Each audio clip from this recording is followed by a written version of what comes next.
Ya estamos en la recta final. ¿Clinton o Trump? ¿Trump o Clinton? Estados Unidos decidirá quién es el nuevo presidente, un destino que puede cambiar el país y también el mundo. ¿Se optará por el continuismo o por un giro radical? Los ciudadanos deberán elegir entre un magnate estridente, alborotador o una mujer de Estado que se ha visto involucrada en más de uno y en más de dos escándalos. ¿Serán capaces los estadounidenses de darle su voto o confianza a Donald Trump o seguirán enrocándose en los postulados políticos de los últimos años eligiendo a Hillary? ¿Cómo están esta semana aquí en el Zoom? No podía ser de otra manera. Vemos los posibles cambios que puede sufrir Estados Unidos dependiendo de quién sea su presidente en los próximos años. Empezamos.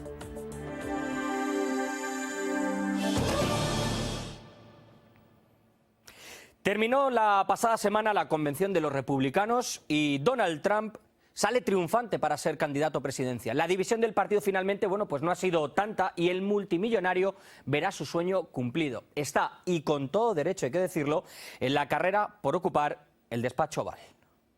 USA.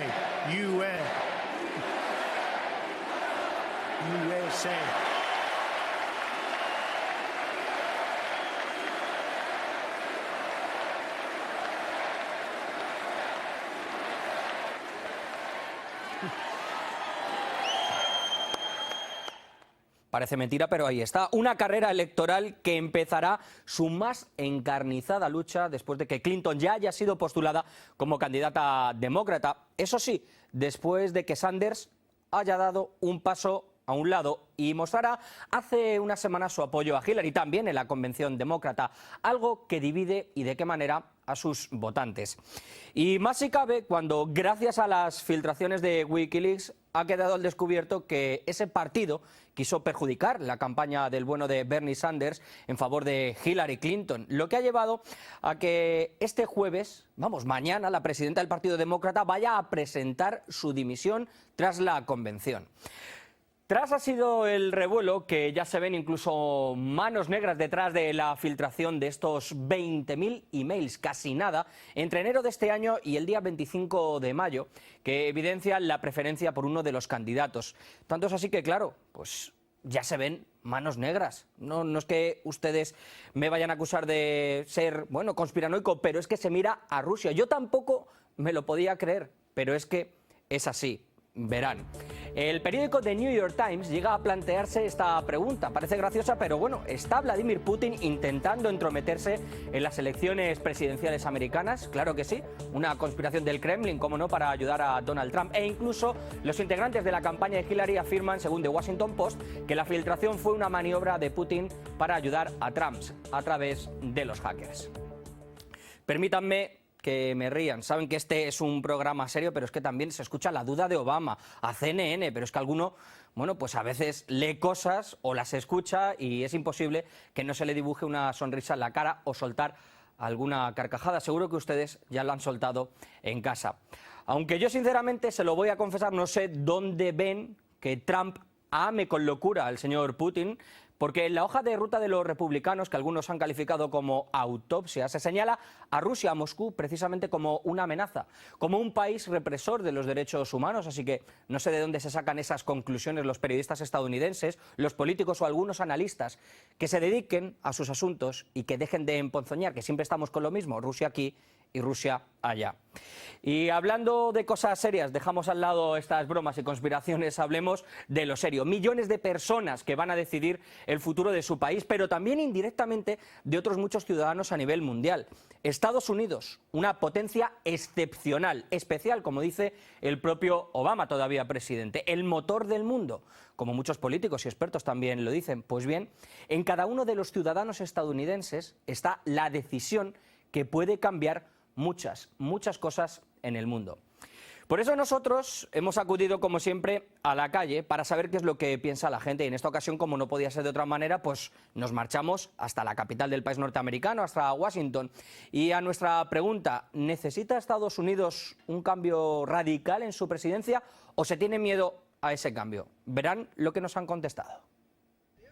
Sí, no, me gusta Obama. Creo que su aparato gubernamental es muy bueno y ha estado a favor del cambio y la mejora. No lo creo. Creo que la única opción radical probablemente lo sea demasiado para llevarla a cabo. Seguro que sí. ¿Y por qué?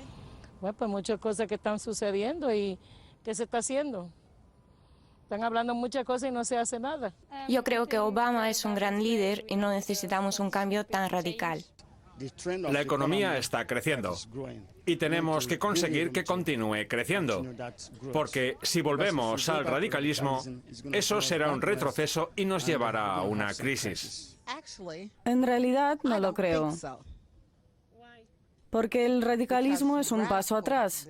¿Para qué íbamos a volver a la esclavitud, el control y la autocracia? No. Somos una sociedad democrática y hay que seguir así. Veremos a ver qué es lo que elige esa sociedad tan democrática. Nosotros también queremos saber su opinión, por eso, pues como siempre, les hemos planteado la misma cuestión en las redes sociales, ya saben cuáles son nuestras direcciones. Vamos a echar ahora un vistazo a los resultados de nuestra encuesta en Twitter y leemos también algunos de los comentarios que nos han dejado en Facebook. Estos son los resultados de la encuesta que les planteamos a través de Twitter y en la que han participado más de 3.100 personas.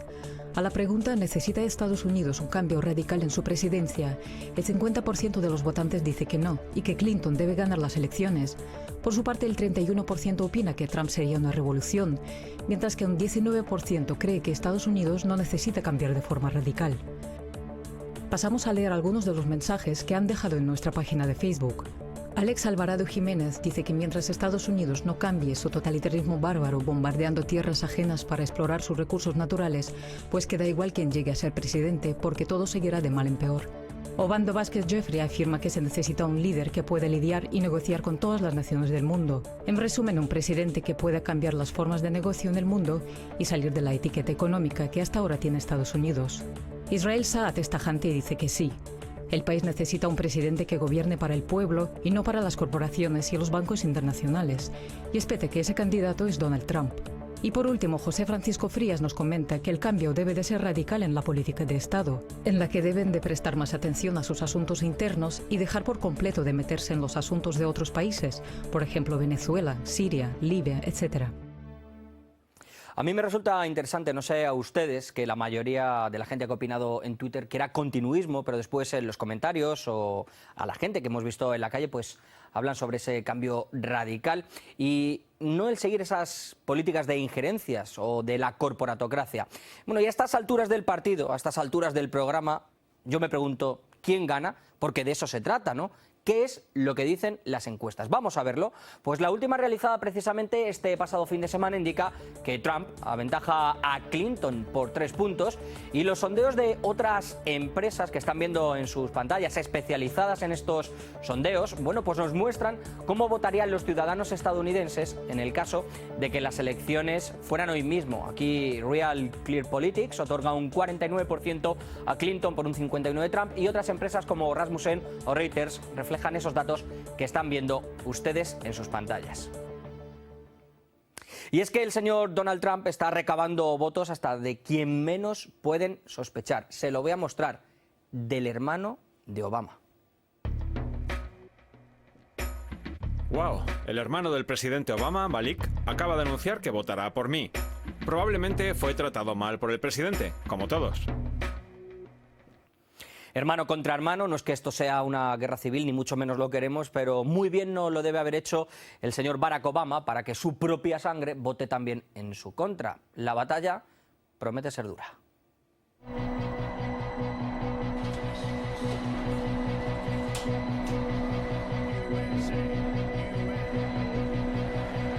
Next day, nobody even talked about that.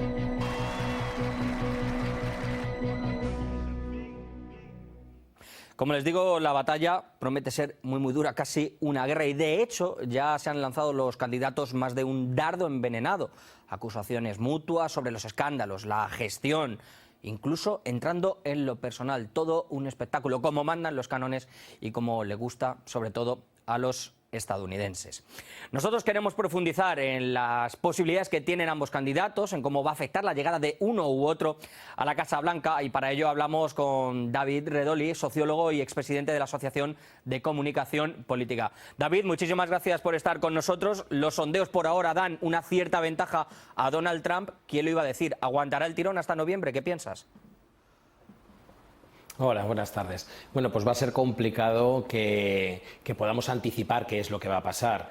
Lo que vamos a ver es un fenómeno que ya hemos visto en Europa, que es una alta polarización de los dos candidatos, de la campaña electoral, y será precisamente esa campaña electoral la que marque las diferencias. Estamos hablando de un 20% del electorado que se demuestra indeciso a la hora de votar, por lo tanto va a fluctuar porque las diferencias entre uno y otro son muy pequeñas, son de 2 puntos arriba, 3 puntos abajo. Va a determinar ese 20% de electores aún indecisos quién llegará finalmente a la Casa Blanca en noviembre. David, llama la atención que la diferencia sea tan corta cuando las propuestas que realizan son tan dispares. Donald Trump habla de impulsar América primero, algo muy nacional, y Hillary Clinton pues parece que continuaría con la política exterior de estos últimos años, con bueno, pues esos lazos que tiene sin duda alguna con Wall Street. ¿Cuál puede ser la clave que decante los resultados hacia un lado o hacia otro? Bueno, los dos responden a dos modelos distintos de país, como pasa en todas las elecciones y en todos los países. Lo que es excepcional en este caso es la peculiaridad del candidato republicano, por sus formas, su procedencia, no deja de ser un empresario, y su discurso encendido contra los inmigrantes fundamentalmente en un país que se ha hecho gracias a la inmigración. No olvidemos que el 20% de los norteamericanos son hispanos y el 15% son afroamericanos. La población blanca de origen no llega casi ni al 60%. Eso es lo más sorprendente de estas elecciones, ¿no? Un candidato con un discurso tan anti-inmigración. Dicho lo dicho, lo que está claro es que lo que va a pasar, en mi opinión, es que los dos van a ir marcando más distancias entre ellos. Es decir, vamos a tener el factor emocional. Tanto Hillary Clinton como Donald Trump van a intentar ganar electores por la parte emocional más que con las propuestas concretas. Eso probablemente polarizará más la campaña y, en mi opinión, vamos a ver un espectáculo en Estados Unidos de lucha política sin precedentes, al menos en los últimos 20 años. David, me estás leyendo la mente porque te iba a preguntar precisamente porque la campaña está siendo todo un espectáculo, por esos sentimientos en los que se está intentando sobre todo inculcar por la parte de los demócratas ese discurso del miedo, sobre todo también por el tema de la inmigración, del miedo porque llegue un personaje como Donald Trump, ¿no?, a la presidencia. Correcto, los estrategas de campaña saben que los factores emocionales, como os decía antes, son tanto o más importantes que los factores racionales.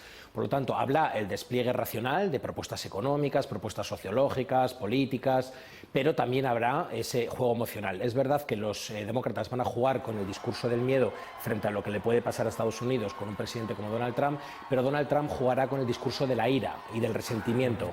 No olvidemos que Donald Trump fundamentalmente nutre su electorado, su granero de votos, en el mundo rural, con personas de nivel educativo bajo y fundamentalmente blancos. Es decir, Donald Trump lo tiene muy complicado para conseguir el voto de mujeres, de voto urbano, de voto de personas con cierto nivel educativo, sobre todo licenciados, máster o doctorados, es decir, profesionales, y lo tiene muy complicado con las minorías, sobre todo asiáticos, afroamericanos e hispanos. Sin esos colectivos es complicado que pueda llegar a la Casa Blanca. Por lo tanto, entiendo que ese discurso de la ira lo va a tener que potenciar para hacer frente a ese discurso del miedo que desplegarán o están ya desplegando los demócratas. David, quería hacer otras dos preguntas muy pequeñas. Sobre todo me ha llamado la atención ese paso al lado, lo decíamos antes, que ha dado Sanders. ¿Eso puede ser un costo muy grande al Partido Demócrata? Se ha visto que mucha gente está muy indecisa en dar el voto a Clinton precisamente porque tenía la esperanza en Sanders, brevemente.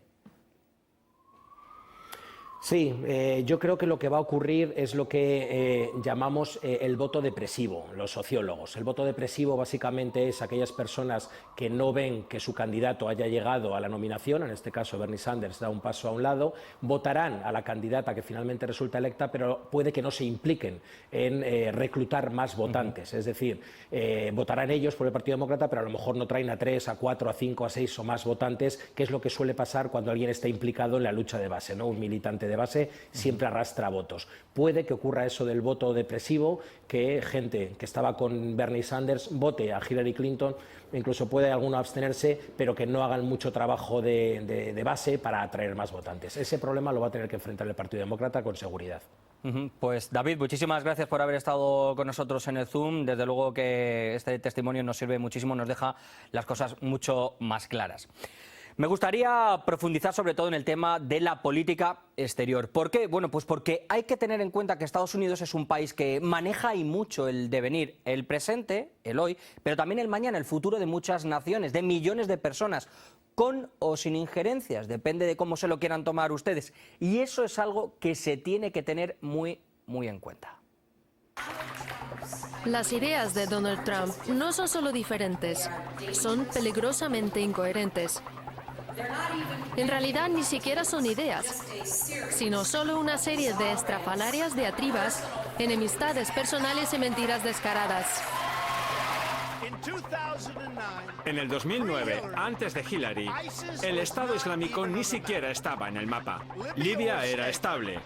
Egipto era pacífico. Irak vivía una gran disminución de la violencia. Irán se asfixiaba con las sanciones. Siria estaba en cierto modo bajo control. Después de 4 años de Hillary Clinton, ¿qué tenemos? El Estado Islámico se ha extendido por toda la región y por todo el mundo. Dice que tiene experiencia en política exterior porque dirigió el certamen de Miss Universo en Rusia. Y para colmo, cree que América es débil. Es vergonzoso. Dijo que nuestro ejército es un desastre y que somos, cito, un país del tercer mundo. Después de 15 años de guerras en Oriente Medio, de billones de dólares gastados y de miles de vidas perdidas, la situación es peor que nunca. Este es el legado de Hillary Clinton: muerte, destrucción, terrorismo y debilidad. Le quería preguntar a nuestro invitado sobre la política exterior, pero escuchando las palabras les queda claro. Ambos candidatos tampoco están exentos de polémica. Hillary atesora una serie de escándalos que han salido a la luz pública, ya los conocerán, el caso de los emails, de los correos electrónicos, de lo del ataque de Benghazi, está envuelta también en investigaciones del FBI, que parece que tiene la recomendación de no indagar demasiado, y su gestión siempre ha estado en el filo de la navaja, mientras que su oponente, bueno, pues no ha estado muy acertado a la hora de valorar, como nos decía también nuestro invitado, a los inmigrantes, sobre todo a los latinos. Trump ha calificado poco menos que de maleantes, delincuentes, criminales e incluso ha hablado del famoso muro entre México y Estados Unidos para evitar que se cruce la frontera y frenar, según dice él, el paso a indocumentados, a droga y a criminales, algo que le ha valido una respuesta muy contundente y dura por parte del electorado latino.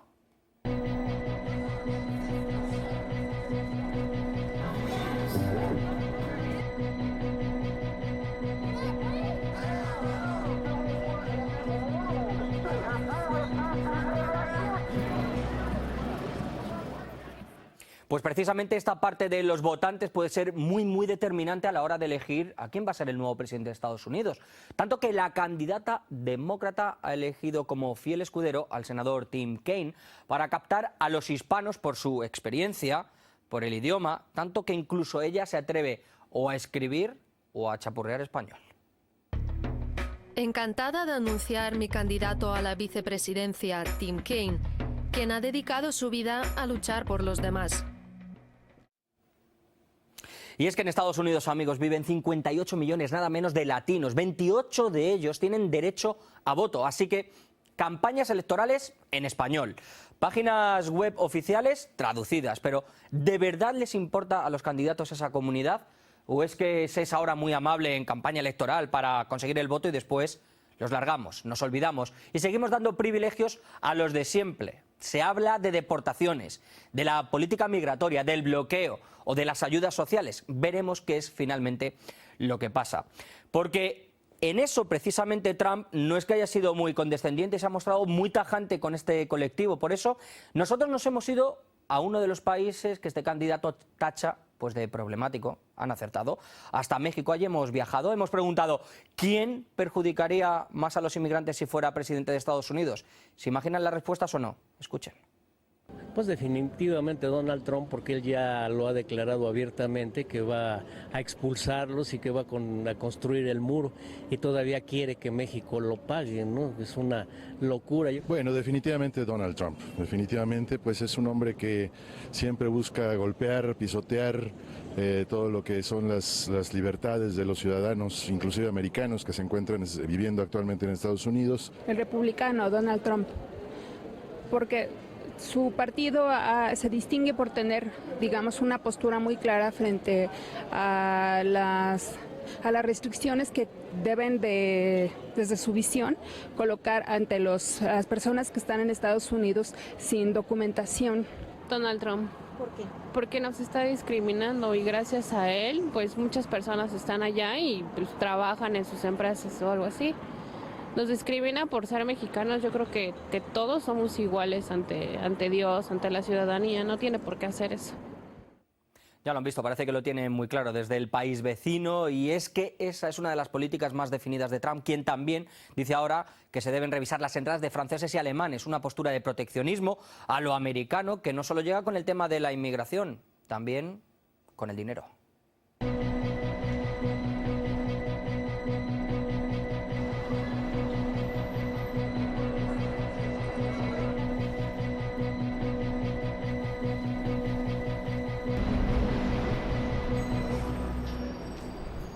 Y desde mi punto de vista hay también un denominador común a nivel económico que marca los objetivos de los dos candidatos. La crisis del 2008, de la que el país pues aún no se ha recuperado. La crisis que trajo dos consecuencias: el Tea Party y el movimiento Ocupa. Por su dinámica idealista, según dicen los expertos, Ocupa limitó su participación partidaria. Duró bastante poco, pero el Tea Party sí que alteró en buena medida la dinámica legislativa al imponer sus candidatos en el Congreso y en las elecciones locales.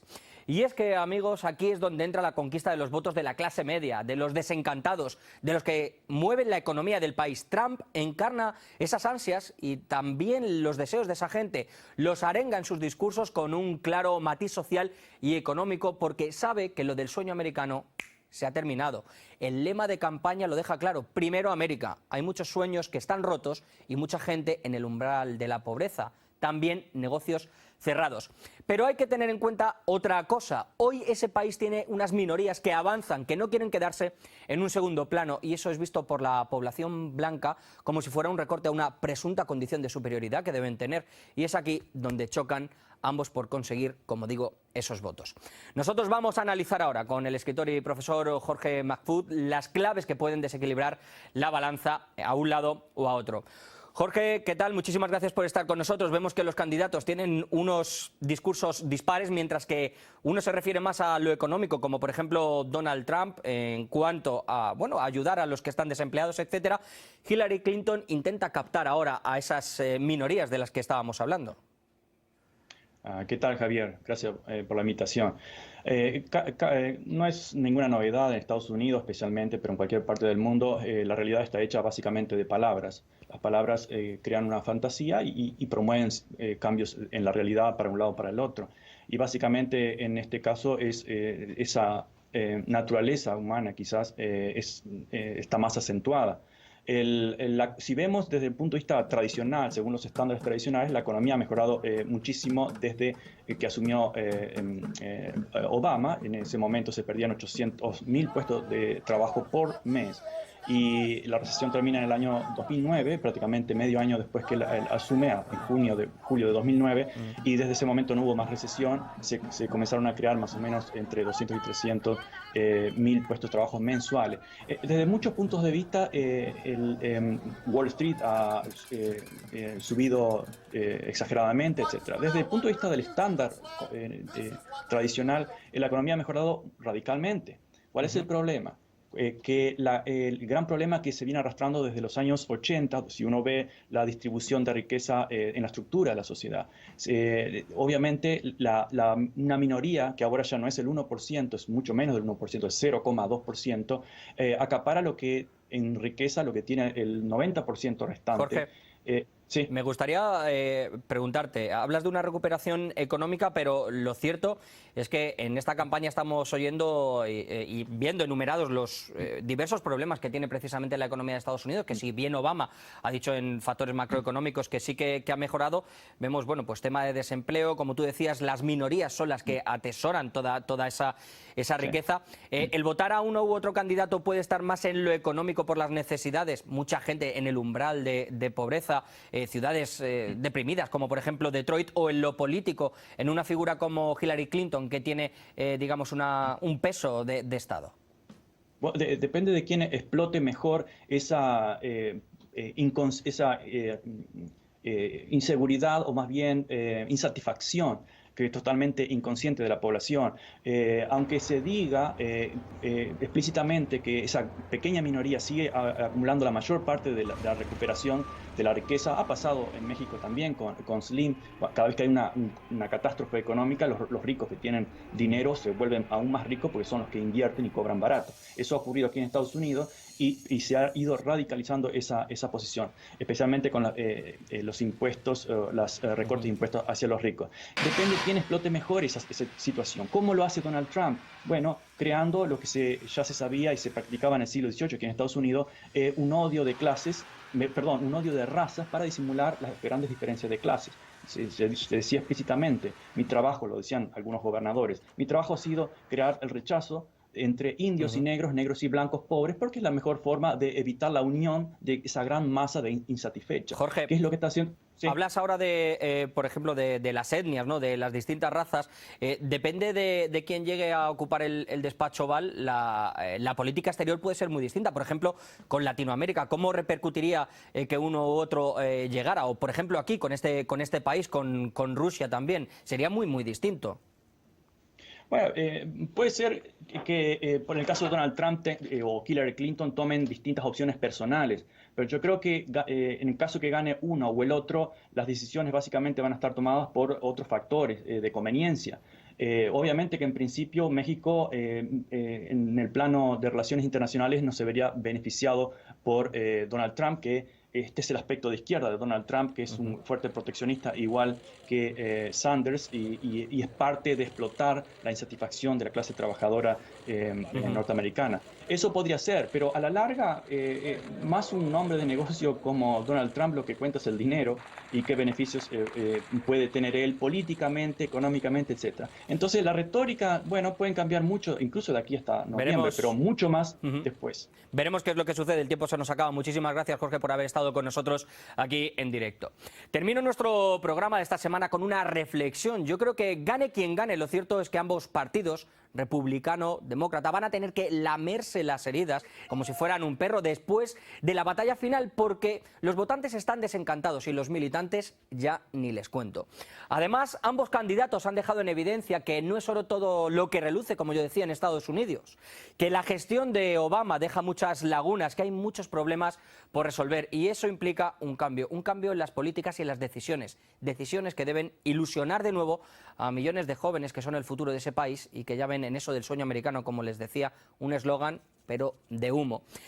Veremos si el golpe de timón llega finalmente con Donald Trump o, en el caso de que Clinton gane, se atreva a cumplir esa revolución que anuncia su eslogan, robado en parte a la hora lacayo Sanders, y se deja guiar por las necesidades del país y no por los tentáculos de Wall Street o las corporaciones, esas que le pagan las charlas a ella o a su marido.